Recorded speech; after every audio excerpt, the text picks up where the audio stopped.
बिस्मिल्लाहिर्रहमानिर्रहीम। आज हम एंड ऑफ ईयर को डिस्कस करेंगे कि हमारे फिनंशियल सिस्टम में एंड ऑफ ईयर करने से क्या इफ़ेक्ट होते हैं। जब आप लॉग इन करते हैं तो नॉर्मली अगर आप कंट्रोल सेटिंग में जाएं तो ये इस तरह शो हो रहा होता है। सबसे पहले ये टैग होता है अकाउंट्स एंड सेटिंग का।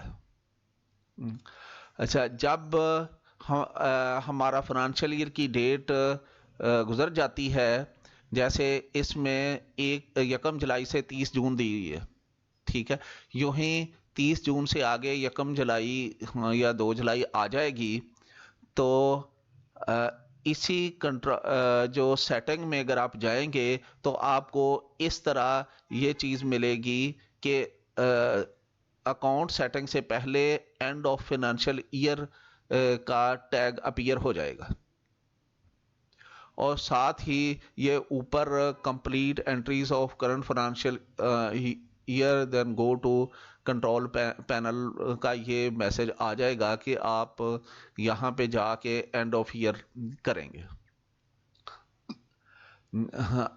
इससे पहले ये चीज़ ज़्यादा ज़रूरी है कि आप जो ईयर अभी चल रहा है यानी मुकम्मल हुआ है जिसकी डेट, उसकी मोस्टली आप एंट्रीज कर लें।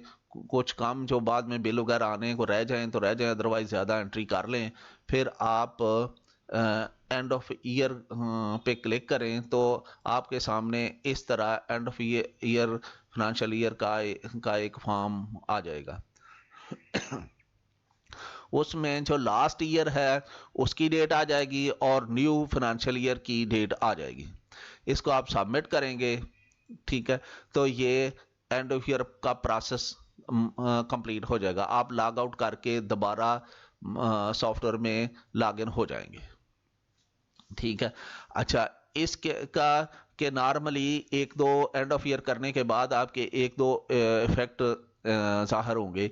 सबसे पहले तो ये है कि कोई भी आपकी जो वोचर्स की एंट्रीज हैं ना, जैसे अकाउंट्स की एंट्रीज हैं और इन्वेंट्री की एंट्रीज हैं, वो तमाम वोचर्स आपके यकम मतलब जो 1 से स्टार्ट हो जाएंगे, ठीक है। उसकी नंबरिंग 1 2 3 से दोबारा स्टार्ट हो जाएगी।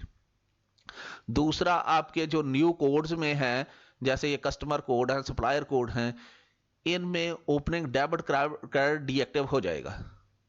इसकी रीज़न ये है कि पहले साल में ही आप ओपनिंग देते हैं, अगले साल में तो ऑटोमेटिकली ओपनिंग हो जाती है और नई कंपनी कोई पार्टी या नई कंपनी के साथ हमारा बिजनेस शुरू होता है तो उसका ज़ाहिर है ओपनिंग तो नहीं होता, उसकी तो एंट्री से ही स्टार्ट हो जाता है।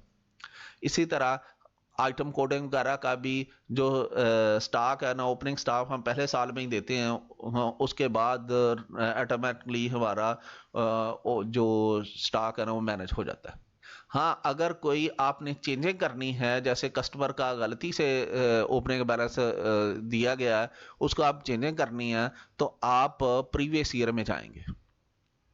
अच्छा, जो ही आप एंड ऑफ ईयर करते हैं उसके बाद लॉग आउट करके दोबारा लॉग इन करते हैं, ठीक है, तो उसके जो ही आप लॉगिन करते हैं तो सबसे पहले ये जो ना टैग अपीयर होगा।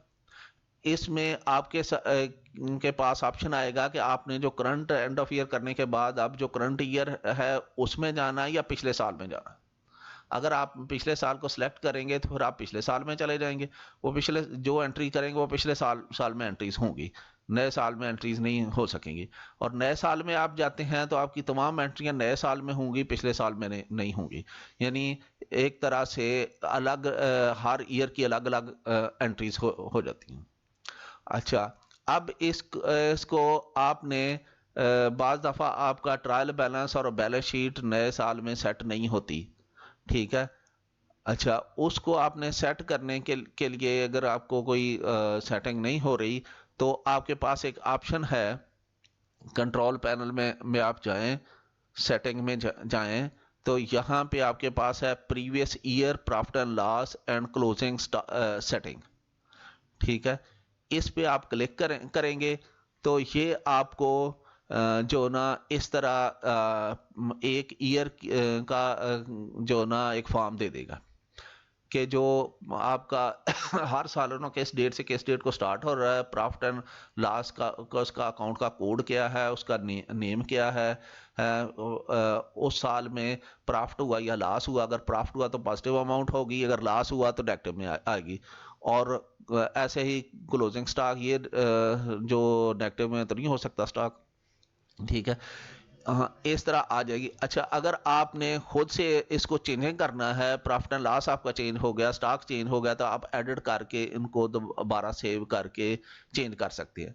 ये नॉर्मली आपकी ज़रूरत क्यों पड़ती है कि जब आप एंड ऑफ ईयर कर लेते हैं तो उसके बाद पिछले साल में जब जाके आप एंट्रीज करते हैं ना, कोई आपने जो ना चेंजिंग कर दी, मतलब एक्सपेंस फर्ज करें चेंज कर दिया, तो आपका फौरन प्रॉफिट एंड लॉस पे फ़र्क पड़ जाएगा, या कोई इन्वेंट्री की एंट्री कर दी तो आपका क्लोजिंग स्टॉक पे भी फ़र्क पड़ जाएगा। तो आप इसको फिर बाद में खुद सेट कर सकते हैं। अच्छा, ये आपने फिगर कहाँ से लेनी है? एक तो आपको ट्रायल बैलेंस और जो है बैलेंस शीट के डिफरेंस से ही पता चल जाएगा। दूसरा, आप ये फिगर जो ना पिछले साल का जो स्टॉक रिपोर्ट है ना, उसकी कोई भी आप जो स्टॉक विद वैल्यू आप लेंगे तो उसके आखिर पे स्टॉक की वैल्यू जो आ रही होगी आप वो लेंगे।